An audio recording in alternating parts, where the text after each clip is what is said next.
elu sundis, et tuli tegeleda ka müügiga ja oma sellest meetoodangust kuidagimoodi lahti saada. Et sellest ongi nagu kujunenud siis üks osa minu tegevusest, meie nagu eritoodete valmistamine ja siis turustamine üle Eesti. Ja kõik tooted ainult tervisele ja inimestele heaolu arendamiseks.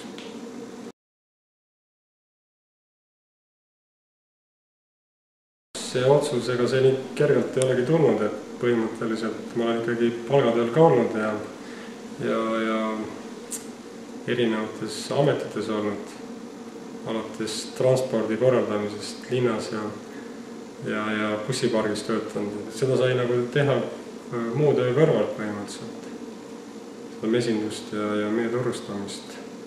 Aga kui on juba piisavalt kapitali sai kogutud ja laiendatud, et siis ei olnud nagu aega, et tuli valida, et mida nüüd teha ja mina valisin selle, et ma saan ise oma aega reguleerida ja oma tegemisi sättida ja see mulle meeldib.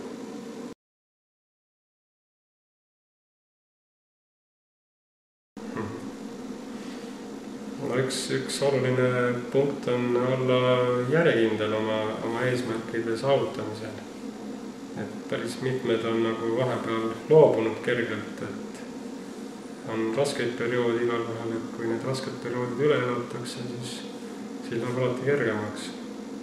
Ja tänu sellele on need rasked, kui näiteks konkurendid on rasked perioodil käega löönud, et siis seda enam on mul jälle kergem edaspidi, et mul on rohkem turustusvõimalused suurenevad.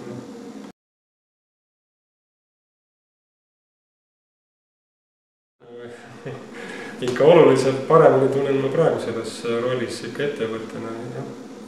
Et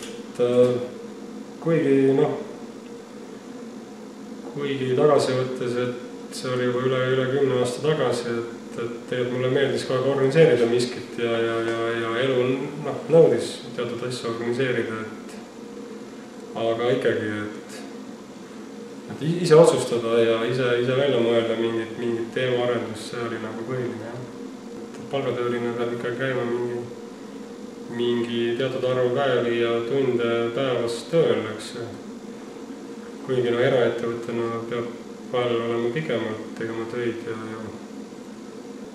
mõni sõber on kutsunud küll, et tule transporti tagasi, aga jah, ma pigem mitte.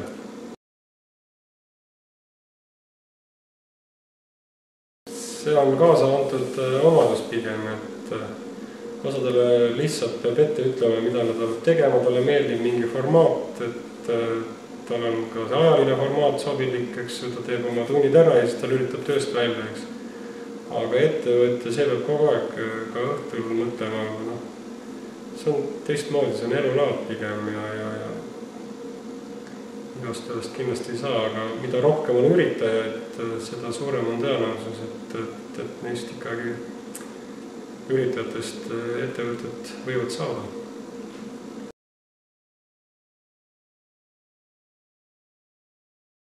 Hetke arvamus on selline, et 90. aastate alguses oli neid üritajaid ja oli rohkem.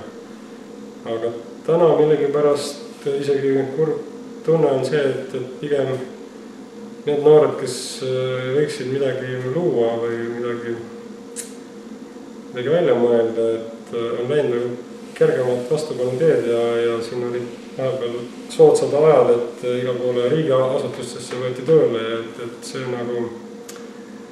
see tee nagu ei ole kõige parem, et inimene peaks ikka üritama midagi luua, et see loomine ja uute töökohtade tekkimine ja toodete väljamõtlemine, et see on nagu edasi jõud, et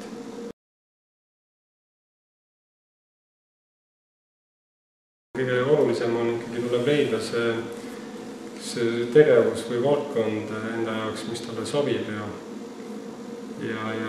siis arendada ennast selles valdkonnas, et kui midagi puudu jääb, mingi teadmine või oskused, siis on alati võimalik kas kedagi sinna kaasata või ise juurde õppida.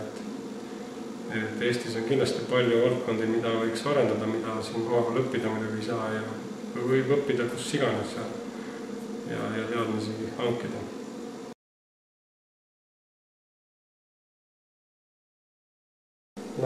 Kuna mul see tegevus ongi niisugune omapärane ja loodusega seotud, et tänu sellele erilisele ja kutseharidusele, mis mulle nagu mingil põhjusel hakkas meeldima, et tänu sellele ma olengi selle rajal peal nagu ma olen.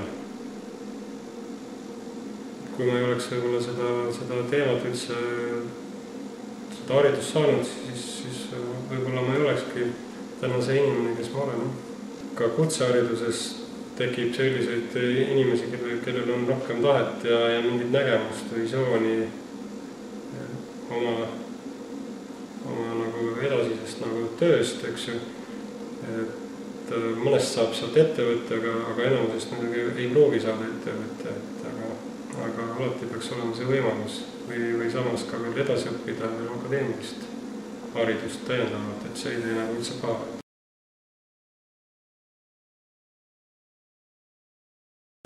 Põhimõtteliselt enda näite puhul jälle, et see andis nagu ikkagi selle baasteadmise, et mille najal nagu edasi arendada, et tegelikult selle baasteadmise ja siis tegeliku elu vahel on veel üks suur samm vaja käia, et need kogemused saada, et siis tuleb vahepeal ikka kõvasti ennast täiendada, et muidu nagu ei tule midagi välja, et baasteadmisega ei pruugi nagu väga kaugele jõuda.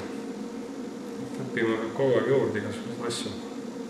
Palju toodeti neid nagu ärijuhte, aga neil on alati võimalus lisaks õppida hoopis mingi kutse või mis nüüd võib-olla, kui ärijuhtimises nagu läbi ei löönud mingil põhjusel, et siis on võimalik ka tagurpidi õppida, et mingeid meelepäraseid tegevusi, mida siis jälle oma ärijuhtimise ja organiseerimise teadmistega nagu rakendada.